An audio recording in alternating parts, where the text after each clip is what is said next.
Hello dear, आपका स्वागत है इस वीडियो के अंदर। इस वीडियो के अंदर मैं आपको करवाने वाला हूँ quick revision points of statistics. तो हमेशा की तरह मैं आपको एक बार ये बता देता हूँ कि जो क्विक रिवीजन पॉइंट्स हैं उनका क्या आप यूज़ कर सकते हो, क्या यूज़ नहीं कर सकते।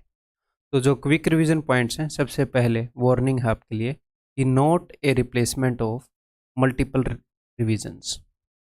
मैं बच्चों को बोलता हूँ कि यार कम से कम जो लेक्चर्स हैं और पीडीएफ हैं इनको 3 बार करो। मतलब कि जो बच्चा स्टार्टिंग से तैयारी कर रहा है, बिल्कुल जीरो से स्टार्ट कर रहा है, उसको 3 बार लेक्चर्स देखने चाहिए और उसको 3 बार पीडीएफ देखनी चाहिए। कई बार ये होता है कि बच्चे कहीं और से पढ़ते हैं और फिर उसके बाद कोर्स के अंदर ज्वाइन कर लेते हैं। तो आप लेक्चर्स को 1 बार देखकर पीडीएफ को 3 बार कर सकते हो, या फिर एटलीस्ट लेक्चर्स को 2 बार तो देखो। ठीक है, क्लियर है। तो कई बार बच्चे सोचते हैं कि मैं इन चीज़ों को 3 बार ना करके क्यूआरपीज को और कर लूँ 3-4 बार। नहीं, क्यूआरपीज इस काम के लिए नहीं बने हैं कि आप कोर्स को रिवाइज ना करें, सिर्फ क्यूआरपी रिवाइज करें। क्यूआरपी बने हैं कि जब आप कोर्स को देख रहे हैं तो आप अपने नोट्स बनाओगे, आपको बनाने चाहिए। फिर उसके बाद जब आप क्यूआरपीज को देखोगे तो अपने नोट्स को रीडिज़ाइन कर सकते हो, आप थोड़ी सी और चीज़ें ऐड कर सकते हो, थोड़ी सी चीज़ों को सही जगह पर लिख सकते हो। उससे अगर आपको लग रहा हो कि हाँ मुझे नोट्स को रीडिज़ाइन करना चाहिए, और एग्ज़ाम के पास आप कंसेप्ट्स को टच कर सकते हो। वैसे तो आप नोट्स बनाओगे, एग्ज़ाम के पास आप नोट्स को रिवाइज कर सकते हो। फिर भी आपको लगे कि यार एक बार मेरे को आपको मेरे साथ एक बार करना है कंसेप्ट सारे उस टॉपिक के, तो आप एग्ज़ाम के पास ये काम कर सकते हो। थोड़े से फास्ट वे में सारे कंसेप्ट्स को मेरे साथ टच कर सकते हो। ठीक है, तो ये 2 काम हैं क्यूआरपीस के। ठीक है, और मैं ये सोचकर इनको रिकॉर्ड करता हूँ कि आपने इससे पहले कोर्स जो है उसके कंसेप्ट लेक्चर देख लिए हैं। ठीक है, तो इस चीज़ को दिमाग में रख के मैं इस वीडियो को बनाऊंगा, तो उसी हिसाब से मैं इस वीडियो की पेस को रखूंगा। ठीक है, तो ये एग्ज़ाम के पास मिनिमम टाइम में मैक्सिमम रिजल्ट देने के लिए ये चीज़ बनाई गई है, और ये यूनिक है जो आपको इसी प्लेटफॉर्म के ऊपर मिलती है और कहीं मिलती भी नहीं। चलिए जी स्टार्ट करते हैं। सबसे पहले मैंने आपको बताया कि स्टैटिस्टिक्स सांख्यिकी क्या है, हमने पढ़ा। तो सांख्यिकी है the science of collecting and analysing data. बहुत सारे डाटा को कलेक्ट करना, उसे एनालाइज करना। कलेक्ट करने में भी कई बार बहुत सारे एफर्ट्स या बहुत सारी नॉलेज की ज़रूरत है, एक साइंस की ज़रूरत है कि इतने सारे डाटा को कलेक्ट कैसे करें, कैसे इनको ऑर्डर में रखें, फिर उसके बाद इनको एनालाइज कैसे करें। मान लो देश में ही आपको ये देखा होगा कि इतने लोग इंडिया में जवान हैं, इतने परसेंट लोग इतनी एज से इतनी एज के हैं, इतने परसेंट लोग बिलो पॉवर्टी लाइन हैं। तो कैसे होता है वो इतना सारा डाटा? तो वो स्टेटिस्टिक्स की साइंस के तहत वो कलेक्ट किया जाता है, एनालाइज किया जाता है। ठीक है, नेक्स्ट, इसके अंदर 2 तरह के डाटा होते हैं। एक तो अनग्रुप्ड डाटा, अवर्गीकृत आंकड़े, और एक ग्रुप्ड डाटा। ग्रुप्ड डाटा में भी 2 क्लासिफिकेशन होते हैं, वो हम आगे करेंगे। तो अनग्रुप्ड डाटा के अंदर हमें चीज़ें निकालनी आनी चाहिए। अनग्रुप्ड डाटा क्या है? ये इसको अनग्रुप्ड क्यों बोल रहे हो सर? अनग्रुप्ड का ये मतलब है कि ग्रुप्ड डाटा ये होता है, तो फिर अनग्रुप्ड समझ में आएगा कि 20 साल की उम्र के 15 लड़के हैं, 30 साल की उम्र के 7 लड़के हैं, 40 साल की उम्र के 6 लड़के हैं। अगर मान लो मेरे पास ये एक डाटा है, तो 20 साल की उम्र वालों का एक ग्रुप हो गया ना, 15 लड़के। 30 साल की उम्र वालों का एक ग्रुप हो गया ना, 40 साल की उम्र वालों का एक ग्रुप हो गया ना। यानी कि जिनकी सेम एज है उनका मैंने एक ग्रुप बना दिया, जिनकी सेम एज है उनका एक ग्रुप बना दिया। तो यहाँ पर अगर हम ग्रुप बनाएंगे तो ऐसे करेंगे कि 25 नंबर जो है वो 3 बार आ गया है, 9 नंबर जो है वो सिर्फ 1 बार आ गया है, ऐसे। तो ये है ग्रुप डाटा, ये है अनग्रुप डाटा। अनग्रुप्ड डाटा के अंदर हमें ये सारी चीज़ें निकालनी आनी चाहिए, हम पहले कर चुके हैं। तो एक बार जल्दी से इन चीज़ों को मैं निकाल कर नहीं दिखाऊंगा सारियों को, एक बार जल्दी से इनको रिवाइज कर लेते हैं। ठीक है, सारी चीज़ें आपके दिमाग में फ्रेश हो जाएंगी। मीन का सिंपल मतलब होता है, मीन का, माध्य का, एवरेज, औसत। तो आप क्या करोगे, आप सम ऑफ वैल्यूज़, जितनी भी वैल्यूज़ हैं उनका सम अपॉन नंबर ऑफ वैल्यूज,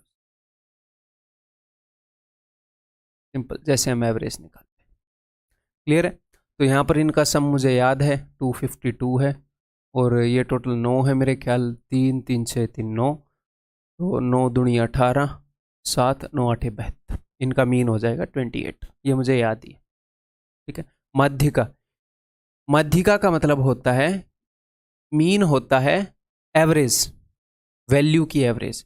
ये होती है positional average. Sir positional average का क्या मतलब होता है कि अगर हम इनको असेंडिंग या डिसेंडिंग ऑर्डर में रखें तो बीच में कौन सा नंबर आएगा, असेंडिंग या डिसेंडिंग। जनरली असेंडिंग, बढ़ते हुए क्रम में लिखते हैं। तो सबसे पहले मैं यहाँ पर लिखूंगा 9, फिर उसके बाद 9 से जस्ट बड़ा 13, फिर उसके बाद 2 बार यहाँ पर 14 है, उसके बाद 14 से बड़ा कुछ है, यहाँ पर है, कहाँ है भैया, 25 है 3 बार, ठीक है। उसके बाद एक बार 47 है और एक बार 80 है। क्या ये 9 हो गए, 3 3 6 3 9, ठीक है। तो अगर 9 चीज़ें हमारे सामने, अगर हमारे सामने n चीज़ें होती हैं तो मीडियन हमेशा n+1/2th पोजीशन पर होती है। तो यहाँ पर 9 है अपने पास वैल्यू, तो 9+1/2 यानी कि 10/2, यानी कि 5th पोजीशन पर जो भी नंबर होगा वो मीडियन होगा। तो 1 2 3 4 5 ये वाला नंबर जो है दिस इज मीडियन। अगर हमारे पास 10 डाटा हो, अगर 10 हो, अगर n की वैल्यू 10 हो, तो 10+1/2 यानी कि ये पोजीशन है इतनी, th लगाना पड़ेगा, 5.5th पोजीशन पर मीडियन होएगी। यानी कि 5.5th पोजीशन क्या है, 5th पर जो नंबर है और 6th पर जो नंबर है उनकी एवरेज हम लेंगे, वो मीडियन हो। क्लियर है मेरे भाई। नेक्स्ट मोड, मोड वो वाली वैल्यू जो मैक्सिमम टाइम्स आई है, जो मैक्सिमम सबसे ज्यादा बार जो वैल्यू आई है, जो कि यहाँ पर है 25, 3 बार आया हुआ है, तो 25 मोड हो जाएगा। बहुलक तो बहुत बार आता है, ठीक। फिर मोड हो सकता है 3 बार 25 आए किसी डाटा के अंदर और 3 बार 14 आए, तो 2 मोड हो जाएंगे, एक 25 एक 14, यानी कि मल्टीपल मोड्स हो सकते हैं, 2 मोड भी हो सकते हैं, 3 मोड भी हो सकते हैं। और हो सकता है सारा डाटा ही एक एक बार आए, या फिर सारा डाटा ही दो बार आए, यानी कि बराबर बार आए, तो एक भी मोड नहीं होगा उस डाटा में, एक भी मोड नहीं होगा। तो मोड कितने भी हो सकते हैं कि भाई एक भी मोड ना हो, एक मोड हो, 2 मोड हो, 3 मोड हो, 4 मोड हो, कितने भी मोड, ठीक। Next is range pressure. तो रेंज है कि भैया हमारा डाटा कम से कम कितनी वैल्यू है और मैक्सिमम कितनी वैल्यू है, उनके बीच में कितना डिफरेंस है, उसको रेंज बोलते हैं। कि कितनी रेंज में हमारा डाटा फैला हुआ है, तो इसका फॉर्मूला है मैक्सिमम माइनस मिनिमम वैल्यू। यानी कि मैक्सिमम वैल्यू अपने पास है 80, मिनिमम वैल्यू है 9, मैक्सिमम 80 मिनिमम 9, तो 71 हमारी रेंज हो, ठीक। एक बार एक स्टूडेंट पूछ रहा था कि सर इसमें मैक्सिमम माइनस मिनिमम +1 क्यों नहीं करेंगे, तो ये सिंपली फॉर्मूला है। रेंज का मतलब, रेंज का फॉर्मूला है मैक्सिमम माइनस मिनिमम, ये जस्ट फॉर्मूला है। स्टेटिस्टिक्स जो है उसके अंदर ये फॉर्मूला बनाया है कि इस चीज को हम रेंज बोलेंगे, तो सिंपल है। मैक्सिमम और मिनिमम के डिफरेंस को रेंज बोलते हैं, आप ऐसे समझो, ठीक है। तो भाई यहां तक खुशी खुशी सब कुछ आ जाता है। उसके बाद थोड़ी सी कॉम्प्लेक्सिटी स्टार्ट होती है, मैंने आपको रटना भी बताया है ना, फिर भी चलो दोबारा से सारी चीज़ें रिवाइज करते हैं। नेक्स्ट है मीन डेविएशन। अब मीन डेविएशन का मतलब क्या होता है, डेविएशन, डेविएशन होता है कि कोई चीज़ एक चीज़ से कितनी डेविएट कर रही है, कितनी चेंज हो रही है। अपने पाथ से आप डेविएट कर जाते हो, पढ़ाई नहीं करते, रूटीन को तोड़ लेते हो, फिर वापस से पाथ के ऊपर आते हो, कितनी डेविएट। तो जो डेविएशन है कि भैया कितना बदलाव है, उसकी एवरेज, यानी कि एवरेज डेविएशन। तो पहले तो डेविएशंस निकालनी पड़ेंगी। तो जो डेविएशन है ये हम 2 तरीके से निकाल सकते हैं। कैसे, अगले पेज पर ऑलरेडी निकाला हुआ है, आपको समझाता हूं, देखो।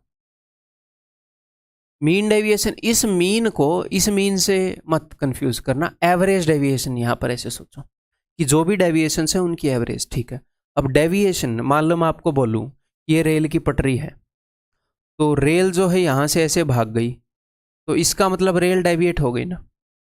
तो कोई चीज़ डेविएट हो गई, इसका मतलब उसका कोई पाथ होगा, उस पाथ से अलग हो गई। तो डेविएशन किसी न किसी चीज़ के रिस्पेक्ट में देखनी पड़ेगी, भाई किस चीज़ के रिस्पेक्ट में। तो एक तो होता है हम डेविएशन देखें अबाउट मीन। अपना मीन क्या था यहाँ पर, अपना मीन था यहाँ पर 28, तो मीन से ये डाटा कितना डेविएट हो रहा है, मीन से कितना डेविएट हो रहा है। तो मीन से डिफरेंस देखूंगा, यानी कि डेविएशन देखूंगा। प्लस माइनस कंसिडर नहीं करना, सिर्फ डेविएशन देखनी है। बड़ा हो या छोटा, सिर्फ देखो कितना दूर है। 28 से 3 कम है, 19 कम है, 14 कम है, 52 ज़्यादा है, 28 से हर एक डाटा। तो मैंने सारी डेविएशंस निकाल लिए। तो ये डेविएशंस आपने किस चीज़ के कंपैरिजन में निकाली? मीन के कंपैरिजन में। तो deviations with respect to mean, Hindi में बोलते हैं कि माध्य के सापेक्ष में विचलन निकाला, माध्य के सापेक्ष में। तो ये जितनी भी डेविएशंस हैं मुझे इनकी एवरेज निकालनी है, तभी तो मैं बोल पाऊंगा average deviation with respect to mean. Mean से जो डेविएशंस हैं उनकी मैंने एवरेज निकाली। तो sum of deviations about mean बटे में नंबर ऑफ वैल्यूज, वैल्यूज तो है 9, तो डेविएशंस का सम किया तो 128 आया बटे में। नेक्स्ट जो डेविएशन है, एग्जामिनर आपको रैंडमली ये भी बोल सकता है कि what is the mean deviation of this data about 32। वो ये बोल रहा है ना तो मुझे मीन के अबाउट डेविएशन देखनी, मुझे माध्य के सापेक्ष में नहीं देखनी, ना ही मुझे मीडियन के सापेक्ष में देखनी, मुझे तो 32 के सापेक्ष में देखनी है, 32 के अबाउट देखनी है डेविएशन। तो आप क्या करोगे? 32 से इनका कितना डिफरेंस है, सम उन सब का बटे में 9। तो समझ में आ गई? इसके कंसेप्ट को सीखना जरूरी है, समझ गए? नहीं तो बच्चे बोलेंगे अरे नया आ गया एग्जाम में। नहीं आता नया कुछ भी, जिस तरीके से मैं आपको पढ़ा रहा हूं नया आ ही नहीं सकता, इट इज नॉट पॉसिबल। जहां से एग्जामिनर पूछ रहा वो सारा है मेरे पास, सब कुछ जहां से वो पूछ रहा है वो भी वहीं से क्वेश्चन बना रहा है, मैं भी वहीं से पढ़ा रहा हूं, कैसे आ जाएगा नया? ठीक है, बस आपको शांति से जो मैं पढ़ा रहा हूं वो पढ़ना है, उसको बार बार रिपीट करना है। ठीक है, नेक्स्ट अब मैं डेविएशन निकाल रहा हूं अबाउट मीडियन। तो मीडियन तो इस डाटा की 25 थी, पीछे देखते हैं कितनी थी, माध्यिका निकाली थी 25। तो 25 के रिस्पेक्ट में कितनी डेविएशन है? 25 से 0 के डिफरेंस पर है, 25 माइनस 25 0 का डिफरेंस है, 25 माइनस 9 16, 25 माइनस 14 11, 25 और 80 में 55 का डिफरेंस है, एंड सो ऑन। तो these are deviations about median, माध्यिका के सापेक्ष में ये विचलन है। अब इनकी एवरेज निकाल लेंगे। 127 इनका सम है बटे में 9, तो ये आ गई mean deviations about median. Clear है भाई? रिवीजन बढ़िया? तो यहाँ तक भी बढ़िया है। ये जो वर्ड है ये खुद को अच्छे से एक्सप्लेन करता है कि मैं क्या हूँ, मैं मीन डेविएशन हूँ। इसके रिस्पेक्ट में एग्जामिनर पूछेगा, कई बार एग्जामिनर सीधा ऐसे बताएगा find the mean deviation of this data. तो सर फिर सिर्फ मीन के अबाउट बतानी है बाय डिफॉल्ट। अगर उसने आपको आगे से बताया नहीं कि मीन के रिस्पेक्ट में बताओ या मीडियन के रिस्पेक्ट में, तो बाय डिफॉल्ट मीन के रिस्पेक्ट। ठीक, ओके जी। नेक्स्ट, अब इनका जो फॉर्मूला है वो आपको रटना पड़ेगा। ठीक, ये 9वां जो है ये मैंने आपको कंसेप्ट लेक्चर में नहीं कराया, ये मैं आपको यहाँ पर एक बोनस दे दे रहा हूँ। क्लियर है भाई? तो नेक्स्ट इज वेरियांस। तो वेरियांस में क्या करना है, यहाँ से फॉर्मूले रटने स्टार्ट होंगे। तो जहाँ तक आप आ चुके हो उससे एक एक स्टेप आगे बढ़ेंगे जी। इससे अगली स्टेप में वेरिएंस निकलेगा, इससे अगली स्टेप में स्टैंडर्ड डेविएशन निकलेगी, इससे अगली स्टेप में ये, यानी कि ये निकालने के लिए आपको ये निकालने पड़ेंगे। समझ रहे हो? तो सबसे पहले जो निकल सकता है वो मैंने सबसे पहले लिख दिया। तो सबसे पहले निकल सकता है विचरण, वेरिएंस। इसके अंदर एक ही वर्ड है, नीचे स्टैंडर्ड डेविएशन 2 वर्ड हैं, मानक विचलन 2 वर्ड हैं, इससे नीचे कोफिशिएंट ऑफ वेरिएशन 3 वर्ड हैं, विचलन का गुणांक 3 वर्ड है। कैसे आप याद रख सकते हो वो मैंने बताया। तो वेरिएंस कैसे निकलेगा, जो इससे ऊपर वाला मामला है उससे एक स्टेप आगे है। जो आपने मीन डेविएशन निकाली थी, ये मीन डेविएशन निकाली थी, आपने सीधी सीधी इनकी एवरेज निकाल दी। हाँ जी सर, अभी आपने क्या करना है, वेरिएंस निकालना है, इनका स्क्वायर करके एवरेज निकाल दो। सीधी सीधी एवरेज निकाली, निकल गई मीन डेविएशन। तो वही चीज मैंने लिखी है, 3 19 14 52, 3 19 14 52, 3 19 14 52।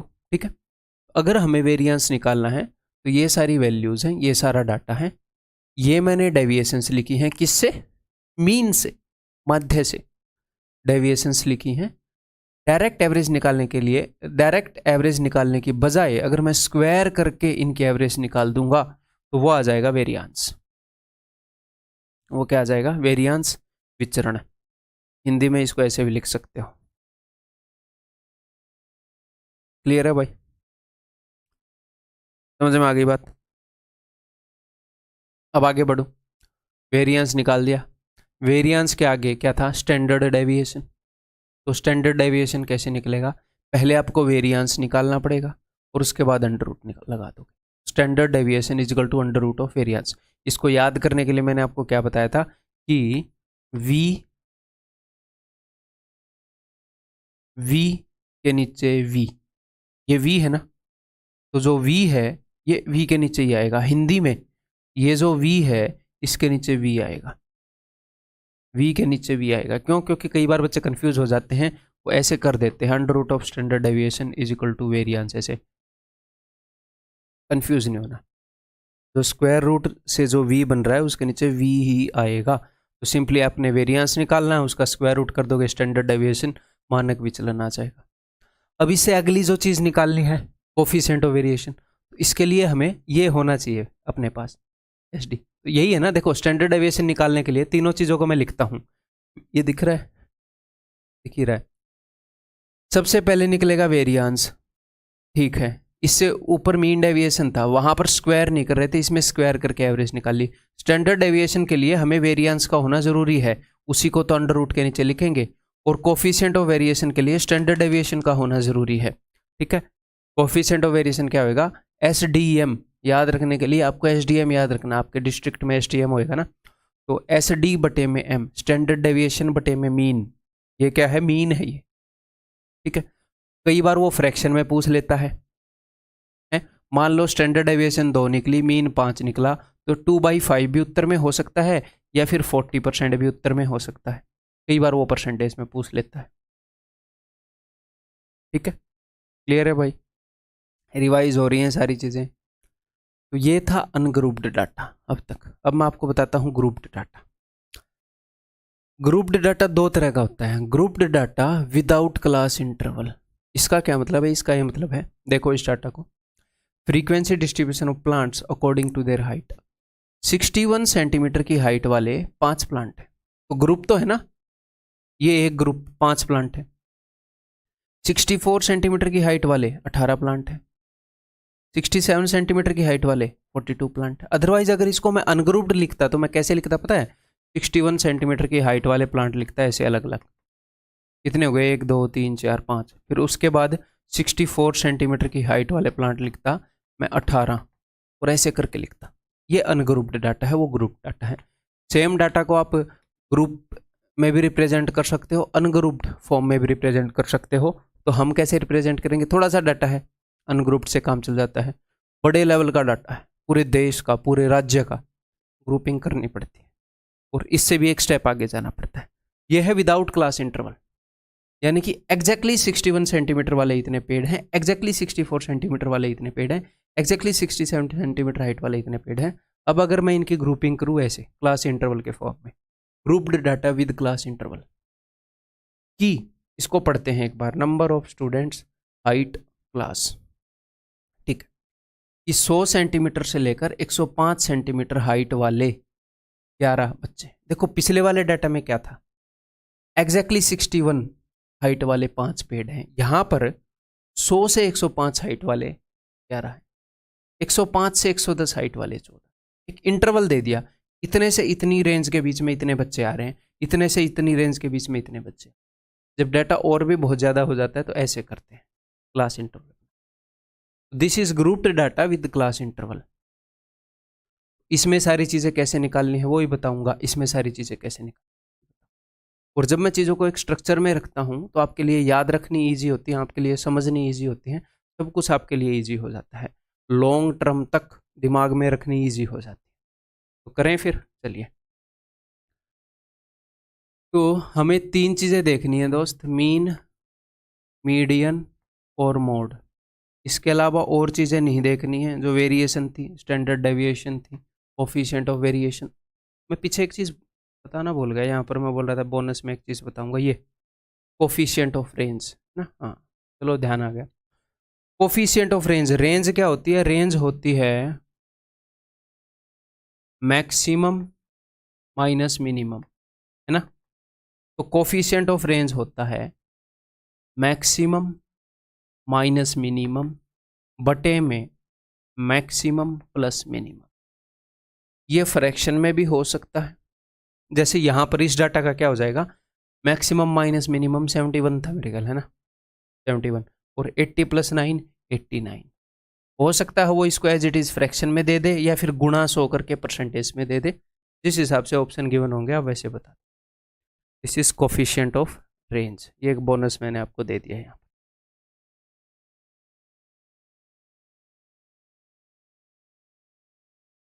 ठीक है, तो आपको सिर्फ यही चीज़ें ग्रुप्ड डाटा के अंदर सिर्फ यही चीज़ें पूछी जाएंगी, इससे बाहर चीज़ें नहीं पूछी जाएंगी। तो ये तीनों मैं आपको निकालना बता देता हूँ। यहाँ पर देखो, मीन कैसे निकालोगे, मीन होता है sum of values upon number of values. तो सम कैसे निकालोगे, आप निकालोगे, मैं आपको बता चुका हूँ पहले कि 61 हाइट वाले 5 बच्चे हैं, तो 61 × 5, 64 × 18, 67 × 42, 70 × 27, 73 × 8, जो भी आएगा उन सब का सम करेंगे, divided by total number of plants. अब टोटल पेड़ कितने हैं वो कैसे निकालोगे, ऐसे कर लिया करो। वैसे तो ये टोटल पेड़ गिनेंगे हम, 5 और 18 23, इन दोनों को जोड़ लिया, फिर इन दोनों को जोड़ लो, ये क्यूमुलेटिव फ्रीक्वेंसी है, आपको पता ही है, पहले मैंने आपको बताई है कंसेप्ट लेक्चर में। ठीक है, ये कितना हो जाएगा, 80 और 12 92 और 800। ठीक है, ऊपर हम क्या लिखेंगे, sum of values, this into this, this into this, this into this. Actual में ऐसे नहीं करेंगे, अंडरस्टैंडिंग दे रहा हूँ, ये तो बहुत डिफिकल्ट हो जाएगा। 70 × 27, 73 × 8 बटे में 100। एक्चुअल में हम क्या करेंगे, जो एवरेज टॉपिक आपने किया है उसकी अंडरस्टैंडिंग को हम यूज़ करेंगे। यहाँ पर आप ये करोगे, किसी भी एक वैल्यू को जो बीच में पड़ती है, लगभग बीच में, यहाँ पर 67 देखो, 1 2 3 4 5 5 है, ये एग्जैक्टली बीच में पड़ रहा है। अगर 6 डाटे होते तो भी किसी एक को ले लेता, किसी भी एक को एवरेज मान लो, किसी भी एक को। 67 मैंने मान लिया एवरेज, अज्यूम कर ली मैंने। कुछ डाटा इससे कम होगा, कुछ ज़्यादा होगा। तो ये देखो, ये 67 से 6 कम है, ये 3 कम है, ये 67 से 3 ज़्यादा है, ये कितना ज़्यादा भाई, 6 ज़्यादा है। तो अब आप ऐसे देखोगे कि -6 वाले 5 पेड़ हैं, +6 वाले 8 पेड़ हैं। तो -6 वाले जो 5 हैं उससे +6 वाले 5 कट जाएंगे, यहाँ पर एक्स्ट्रा हैं, तो +6 वाले 3 बच गए, तो 18 एक्स्ट्रा हो गया। अब तक कितना एक्स्ट्रा हो गया, 18। ऐसे ही -3 वाले 18 पेड़ हैं, +3 वाले 27 पेड़ हैं, तो नीचे कितने एक्स्ट्रा हैं 18 के कंपैरिजन में, 9 ज़्यादा हैं, +3 वाले 9 ज़्यादा हैं, तो +27 हो गया। ये कितना हो गया भाई, 30 और 15 45, 45 एक्स्ट्रा आ गया। 67, अगर मैं सबके पास 67 दे दूं तो उसके बाद जो बचा खुचा है वो मैंने सब में बांटा, तो 45 एक्स्ट्रा आ गया। टोटल कितने में बटेगा, 100 में, तो यानी कि 0.45, तो 67.45 दिस विल बी मीन। ठीक, क्लियर है brother and sister and friend. Median कैसे निकालेंगे,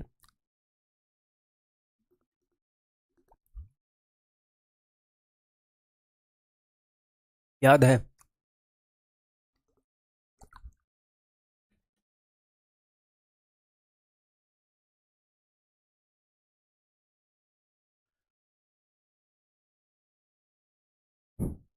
हमारे एक टीचर थे मैथ्स के, बहुत ही बढ़िया, बोलते थे डू यू रिमेंबर, रिमेंबर की जगह डू यू रिमेंबर कैसे निकालना है। ठीक है जी, देखो मीडियन क्या होता है, मीडियन होती है पोजिशनल एवरेज। अगर एक लाइन में सारे डाटा को खड़ा करेंगे तो सबसे बीच में कौन सा डाटा आ रहा है, तो उसके लिए सबसे पहले तो ये पता होना चाहिए डाटा कितना है, 100 है भैया, 5 प्लांट तो ये हैं, 61 61 61 एंड सो ऑन। ठीक है, ये 5 बार है, उसके बाद 64 64 64, ये कितनी बार है, ये 18 बार है। ठीक है, अगर सारे पेड़ों को ऐसे खड़ा करेंगे तो बीच में कौन सा पेड़ आएगा, तो उसके लिए पहले तो टोटल नंबर ऑफ पेड़ पता होने चाहिए, 100 हैं, तो 100 देखते ही आपके दिमाग में क्या आना चाहिए, 100/2 50, 50वें और 51वें किया, या आप इसको ऐसे करके कर लो, 100 + 1/2 50.5 आ जाएगा, यानी कि 50 और 51वें एवरेज। अदरवाइज जब इवन नंबर दिख रहा है जो डायरेक्टली डिवाइड हो जा रहा है, तो 2 से डिवाइड करो 50, 50वें और 51वें की एवरेज, ये राइट वे है। ठीक है, ये फास्ट वे है। तो 50वें नंबर पर कौन सा पेड़ आएगा हमें कैसे पता चलेगा, 51वें पर कौन सा पेड़ आएगा। देखो क्यूमुलेटिव फ्रीक्वेंसी जो है, ये संचयी आवर्ती, इसका मतलब होता है कि अब तक कितने पेड़ हो गए, 61 सेंटीमीटर तक 5 पेड़ हैं। 61 सेंटीमीटर तक 5 पेड़ हैं। 64 सेंटीमीटर तक 5 तो 61 वाले, 18 ये 23 पेड़ हैं। और 67 सेंटीमीटर तक 65 पेड़ हैं, 65। तो मेरे भाई 23 पेड़ हो चुके थे, इसके बाद हाइट स्टार्ट हो रही है 67 वाली, और ये जा रही है कहाँ तक, 65th तक। तो 50वां और 51वां पेड़ यहीं पर आ गए होंगे। आप बोलोगे जी हाँ यहीं पर आ गए, तो दोनों की हाइट 67 है, तो उनकी एवरेज भी 67 होगी। तो मीडियन क्या हो जाएगी, मीडियन हो जाएगी 67। क्लियर है, समझ में आ गई बात। रिवीजन हो रहा है तो क्लास की तरह नहीं जाऊंगा, नहीं तो ये कंसेप्ट लेक्चर ही बन जाएगा। नेक्स्ट मोड, ये सबसे ज्यादा बार कौन सी चीज आई, 61 centimetre height I 5 bar, 64 centimetre I 18 bar, 67 centimetre height I 42 बार। तो 42 मत मार देना दोस्त, 42 बार कोई डाटा आया है, कौन सा डाटा आया है वो होता है मोड। ये सबसे ज्यादा बार 67 सेंटीमीटर आया है, तो 67। क्लियर है। तो ये है grouped data without class interval की पूरी समरी। ओके, ये एग्जाम के पास आप रिवाइज करोगे, तुरंत ही आप रिवाइज कर लोगे, अच्छे से पढ़ रहे हो तो। नेक्स्ट, अब आगे बढ़ते हैं। Grouped data with class interval, इसके अंदर मैं आपको तीनों चीज़ें बताऊंगा, मीन मीडियन मोड। तो अगर तीनों चीज़ें बताऊंगा तो बिरादर एक और पेज ले लूं, और पेज ले लेता हूं।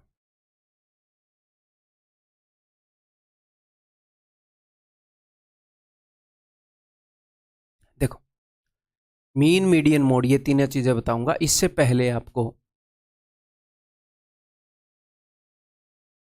इसमें आपसे 3 चीज़ें पूछता है, मीन, मीडियन और mode. Grouped data with class interval,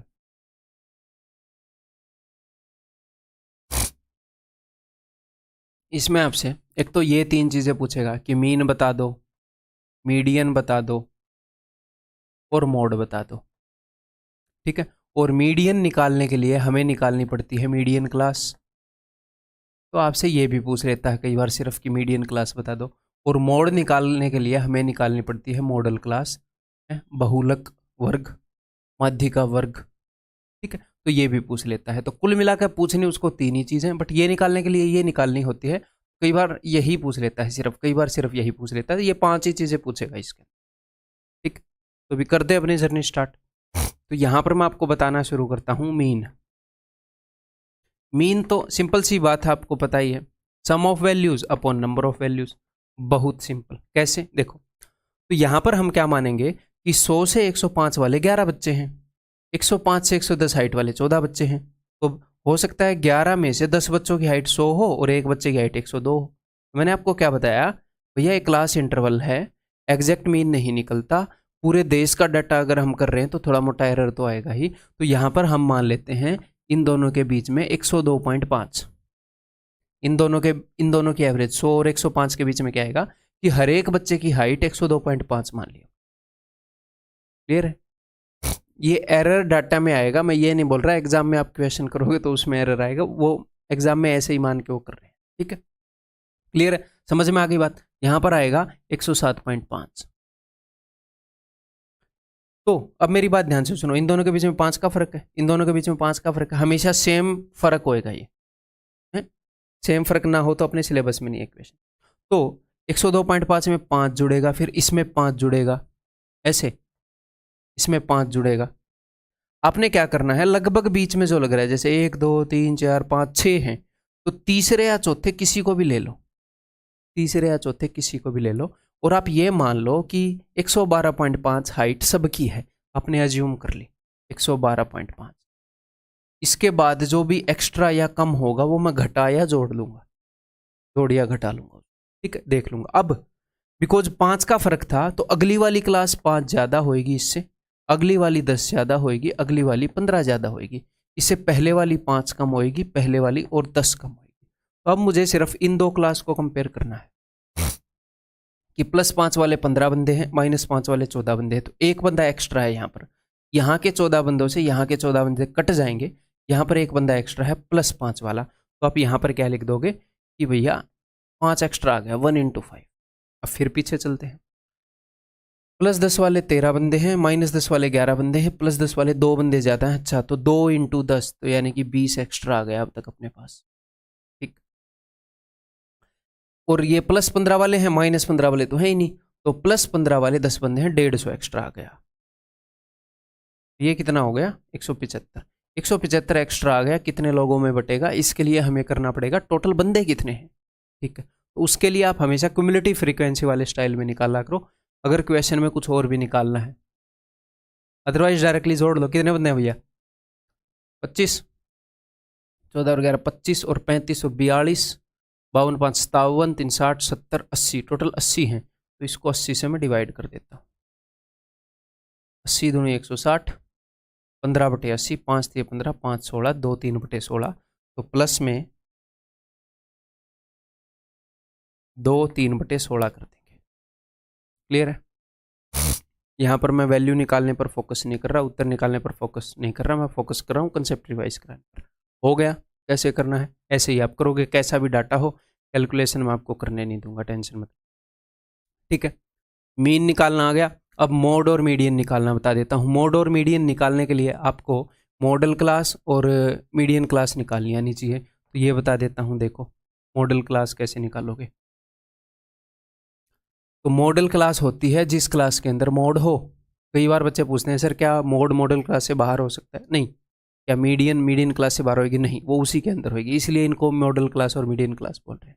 okay, तो मॉडल क्लास क्या होगी, जिसके अंदर मोड हो, तो उसके लिए डाटा देखते हैं। देखो 100 से 105 वाले 11 बच्चे हैं, 105 से 110 वाले 14 बच्चे हैं। मोड क्या होता है, सबसे ज़्यादा बार जो वैल्यू आई हो। 110 से 115 हाइट वाले 17 बच्चे हैं, यानी कि 17, यानी कि ये वाली क्लास है, इसके अंदर मोड है, सबसे ज़्यादा फ्रीक्वेंसी इसी क्लास की है। 110 से 115 वाली क्लास मॉडल क्लास है। क्लियर है? अब मैं आपको मीडियन क्लास निकालने बताता हूँ, जिसके अंदर मीडियन है। तो इसके लिए हमें मीडियन क्या होती है, देखो मान लो आप एग्जाम में भूल जाओ, तो जिस हिसाब से मैंने आपके बेसिक तैयार करवाया है, मीडियन क्या होती है, अगर सारे डाटा को लाइन में लगाऊंगा, पोजिशनल एवरेज, बीच में क्या आया है, बीच में कौन खड़ा है, ठीक है। तो 11 बच्चे हैं, 14 बच्चे हैं, 17 बच्चे हैं, अगर मैं इनको लाइन में खड़ा करूं तो देखो 100 से 105 वाले 11 बच्चे हो गए, हाँ जी। 105 से 110 वाले 14 बच्चे हो गए, तो यहां तक कितने बच्चे हो गए, यहां तक 25 बच्चे हो गए, यहां तक 25 बच्चे लाइन में खड़े हैं। पहले 11 बच्चे लाइन में खड़े हैं, फिर ये 14 बच्चे इस वाले हैं, फिर ये लाइन में खड़े हैं, फिर 17 बच्चे और आ गए, तो जोड़ दो इनको, कितने हो गए 30 और 12, यहां तक 42 बच्चे हैं। कुछ बच्चे और आ गए ना 17, यहाँ तक 42 बच्चे हैं, यहाँ तक 42 और इसमें जोड़ोगे तो 57 बच्चे हैं, यहाँ तक 70 बच्चे हैं, यहाँ तक टोटल 80 बच्चे हैं लाइन के एंड तक, ठीक है। तो जैसे ही आपने 80 देखा तो 80/2 40, यानी कि 40th + 41st एवरेज। 40 और 41 पेपर कौन से बच्चे खड़े हैं, तो देखो यहाँ तक 42 बच्चे खड़े हैं, यानी कि जो 41वां बच्चा है वो इससे जस्ट पहला होगा और 40वां उससे जस्ट पहला होगा। तो 25 बच्चों के बाद आगे के 17 बच्चों की सबकी हाइट यही है, इसी क्लास के अंदर है। मेरी बात समझ रहे हो? 11 बच्चे हैं इस क्लास वाले, उसके बाद अगले 14 बच्चे हैं इस क्लास वाले, उसके बाद अगले 17 बच्चे हैं इस क्लास वाले, तो यहाँ तक 42 बच्चे हो गए। तो जो 40वां और 41वां इसी क्लास के बच्चे होंगे, यानी कि यहीं पर हैं वो। तो मीडियन क्लास क्या हो गई, ये वाली 110 से 115, ये भी क्या हो गई 110 से 115,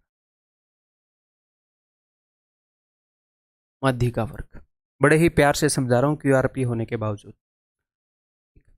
क्लियर है मेरे भाई? अब हमें निकालना है मीडियन और मोड, तो इसके लिए हमें फॉर्मूले लगेंगे, ठीक है। अगर ग्रुप्ड डाटा हो और वो भी क्लास इंटर वाला हो, तो फॉर्मूले रटने पड़ेंगे। रटने के लिए ईजीएस्ट वे बताए थे। तो देखो जी, मीडियन कैसे आएगी, एल, एल का मतलब है lower limit of median class. Median class जो है ये वाली है हमारी, इसकी लोअर लिमिट यानी कि 110 plus cumulative frequency of preceding class, median class से पहले वाली जो क्लास है उसकी, प्रीसीडिंग क्लास की, ठीक है।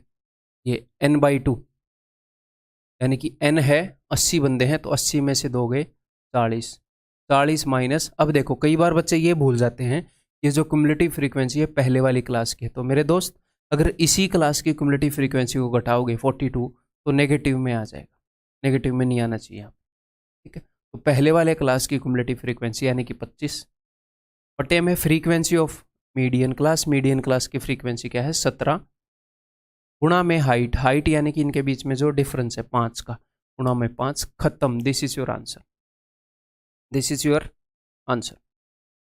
ये फॉर्मूला याद ही होना चाहिए। अब मोड अगर निकालना है तो हमेशा एल प्लस होता है, हमेशा लोअर क्लास प्लस होता है, ठीक है, लोअर लिमिट प्लस, ताकि इसी क्लास के अंदर उत्तर आए। तो 110 यही अपनी मॉडल क्लास है, प्लस। अब इसको ध्यान से देखना, F1 क्या है, F1 है जो मॉडल क्लास है उसकी फ्रीक्वेंसी F1, F0 है इससे पहले वाले की फ्रीक्वेंसी, F2 है इससे अगले वाले की फ्रीक्वेंसी। तो आपको F1 माइनस F0 इन दोनों के बीच का उत्तर इन दोनों के बीच का अंतर निकालना होता है, डिफरेंस इन दोनों के बीच का 3 है, इन दोनों फ्रीक्वेंसी के बीच का अंतर निकालना है, F1 माइनस F2। तो नीचे ये जो लिखा है ना, इसको ऐसे समझना, ये लिखा हुआ है F1 माइनस F2 प्लस में F1 माइनस F0। ध्यान से देखोगे तो कि F1 का F2 के साथ जो अंतर है वो, और F1 का F0 के साथ जो अंतर है वो, ठीक है, वही नीचे लिखा हुआ है। इसको ऐसे देखो, ऐसे मत रटो इस फॉर्मूले को, पहले ही बताया मैंने। तो सिंपली क्या है, जो मॉडल क्लास है उसकी फ्रीक्वेंसी सबसे ज्यादा होगी वैसे तो, तभी तो वो मॉडल क्लास है। तो उसका अगली वाली के साथ अंतर देखो, उसका पीछे वाली के साथ अंतर देखो, और जो पीछे वाली का अंतर है जो 3 है, 3 बटे में 3 प्लस 2 कर दो, पीछे वाली के अंतर को F1 माइनस F0, 3 बटे में 3 प्लस 2 कर दो 5, और गुणा में कर दो हाइट। याद करने का सबसे इजी तरीका आपको बता रहा हूं, ठीक, क्लियर है। तो बस यही है स्टैटिस्टिक्स में। एक और चीज बची है, एम्पेरिकल फॉर्मूला। एम्पेरिकल फॉर्मूले कई हैं अपने उसके अंदर, मैथ्स के अंदर, मैथ्स में, साइंस में। तो जो एम्पेरिकल फॉर्मूला है वो है कि जिसको प्रूव नहीं किया जा सकता, एक्सपीरियंस के बेस पर ये ऑब्जर्व किया गया है, ये एक ऑब्जर्व्ड फॉर्मूला है, तो ये प्रूव नहीं किया जा सकता, और ये हर एक क्वेश्चन के अंदर स्टिक भी नहीं बैठेगा, ठीक भी नहीं होगा। बहुत ज़्यादा डाटा हो तो ये ठीक ठाक आ जाता है, बहुत ज़्यादा करोड़ों का डाटा हो तो ऐसे माना जाता है। तो क्या है, आप ऐसे कोई क्वेश्चन खुद करोगे ऐसा, उसके अंदर ये लगा कर देखोगे, फॉर्मूला ठीक बैठेगा ही नहीं। तो सर फिर ये गलत है क्या फॉर्मूला? गलत नहीं है। जब एग्जामिनर आपको इन 3 में से कोई भी 2 दे के 1 पूछ ले तो आप ये लगाओगे, ठीक। डेटा को चेक बेशक इससे मत करना है, एम्पेरिकल फॉर्मूला है, ठीक है, मैंने नहीं बनाया, मेरे एक्सपीरियंस के ऊपर बेस्ड फॉर्मूला नहीं है, तो मैथमेटिशियंस हैं उनके एक्सपीरियंस के बेस्ड पे फॉर्मूला है, ठीक है, एग्जाम के सिलेबस में है, टेंशन मत लेना। ओके, तो इसको याद कैसे रखेंगे, मैंने आपको बताया था कि भैया एक मूवी आई थी, अगर आपको ध्यान हो,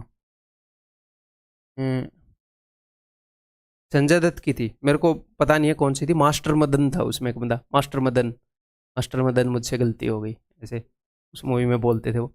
तो मदन कैसे बनेगा, मदन बनेगा, कैसे बनेगा बताओ, एक तो M D plus M D plus N में अगर मैं m कॉमन ले लूं तो यहां पर d बच जाएगा, यहां पर n बच जाएगा, तो ये क्या बन जाएगा, मदन। तो M D plus M N is equal to Madan, ऐसे ध्यान रखो, ठीक है, याद रखने का तरीका बता रहा हूं। तो ये है मोड। अब कई बच्चों को लगा सर ये तो मीडियन है, नहीं, मीडियन तो मीडियन एम डी एन से रिप्रेजेंट होगी, मोड एम डी से, एम एन से मीन, मतलब बिल्कुल भी भूलने के चांस नहीं है अगर आप अच्छे से समझ रहे हो तो जो मैं बता रहा हूँ। फिर उसके बाद 1 2 3 कर देना है, M D plus M N is equal to Madan, right side पर मदन को लिखना है, फिर लिखना है 1 2 और 3। 1 mode plus 2 mean is equal to 3 median, ठीक है। और बुक्स में आपको ऐसे मिलेंगे कि इसी फॉर्मूले को तोड़ मरोड़ देंगे कि 3 मीडियन माइनस मोड बटे में 2 इज इक्वल टू मीन। मैंने क्या किया, मोड को उधर भेज दिया, माइनस में मोड गया, इस 2 को नीचे भेज दिया। ऐसे अजीब अजीब तरीके से देंगे उनको, मतलब तो वो सेम ही चीज़ है। जहाँ पर भी इन तीनों का फॉर्मूला मिलेगा वो यही चीज़ है, इसी को अलग वे से रिप्रेजेंट किया गया। तो सिर्फ ऐसे याद कर लो, ठीक, क्लियर है। देखो इसके आगे और कुछ नहीं है स्टेटिस्टिक्स में। तो अब क्या करें, अब एक बार ओवरव्यू लेते हैं कि क्या क्या मामला है। देखो ये आपको दिख रहा है, दिख ही रहा है शायद। ओवरव्यू लेते हैं। तो सबसे पहले मैंने आपको अनग्रुप्ड डाटा करवाया। अनग्रुप्ड डाटा के अंदर मैंने आपको सिर्फ ये एक स्लाइड करवाई, इसके ऊपर सब कुछ आ जाता है, mean median mode range mean deviation, ये सब कुछ मैंने आपको करवाया, ठीक है, इसी चीज़ को निकालने के। फिर उसके बाद मैंने आपको करवाया ग्रुप्ड डाटा। ग्रुप्ड डाटा में मैंने 2 तरीके से डाटा को रिप्रेजेंट करना बताया कि भैया एक तो ग्रुप्ड डाटा में ऐसे क्लास इंटरवल नहीं होंगे और एक में क्लास इंटरवल होंगे। मैं ऐसे नहीं बोल रहा, ये बार ग्राफ, क्या हो गया इसको, बार ग्राफ और टेबुलर फॉर्म नहीं बोल रहा, कहीं इसको मिसअंडरस्टैंड कर जाओ। मेन बात है कि 61 इसको भी बार ग्राफ में रिप्रेजेंट कर सकते हैं ऐसे। क्या पंगा हो गया ये, ऑफ ही कर दूंगा। टेक्नोलॉजी कई बार सिर दर्द बन जाती है। देखो तो इसको भी बार ग्राफ की फॉर्म में रिप्रेजेंट कर सकते हैं कि 61 हाइट वाले इतने बंदे, 64 हाइट वाले इतने बंदे, 67 हाइट वाले इतने बंदे।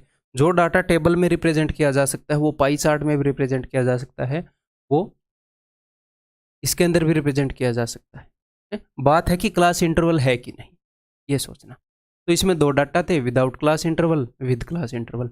विदाउट क्लास इंटरवल में मीन मीडियन मोड निकालना आपको बता दिया। विद क्लास इंटरवल में भी मीन मीडियन मोड निकालना आपको मैंने बताया है, मीन मीडियन मोड, ठीक है। हाँ, बस मीडियन निकालने के लिए मीडियन क्लास निकालनी पड़ती है, तो सिर्फ ये भी पूछ लिया जाता है। मोड निकालने के लिए मॉडल क्लास भी निकालनी पड़ती है, तो ये भी पूछ ली जाती है कि मॉडल क्लास क्या है। और बस एक एम्पेरिकल फॉर्मूला है, दैट्स इट, खत्म, ठीक है भाई। तो दैट्स ऑल, अगली वीडियो के अंदर मिलते हैं, बाय बाय, टेक केयर।